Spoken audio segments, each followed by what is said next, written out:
our learners need to develop both their accuracy and their fluency, we need to change how we correct them and when we correct them based on the purpose of the activity.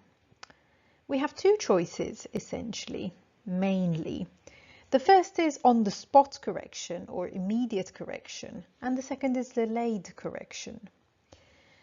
Typically, when we have an activity that focuses on accuracy, for example, a drilling exercise in which the learners are simply repeating a model sentence, we might opt for on-the-spot correction because our purpose is to develop the learner's accuracy, so we want to correct them immediately.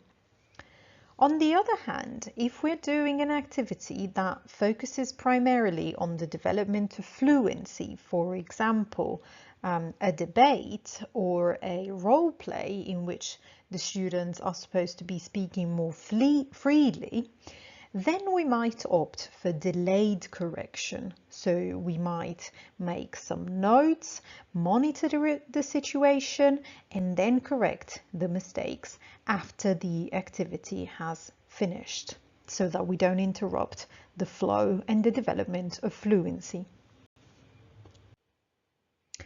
When it comes to error correction in speaking, you have essentially two options. The first one is implicit correction, which comes in the form of recasts. A recast is when a teacher repeats something that the student has said, but in a correct form. For example, the student will say something like, "I am here since 2 o'clock," and the teacher will say, "Oh, you've been here since 2 o'clock?" This way the teacher isn't really explicitly correcting something, but just like you would do with a child, they are repeating what they said, but in a correct form.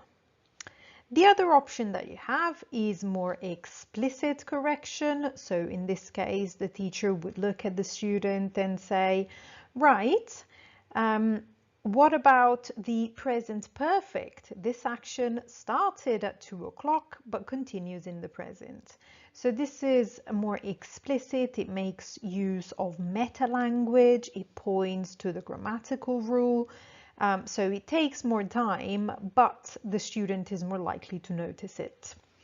And the reason why we do error correction is precisely this, to try to lead learners to notice the language, notice in the sense of Schmidt's noticing theory.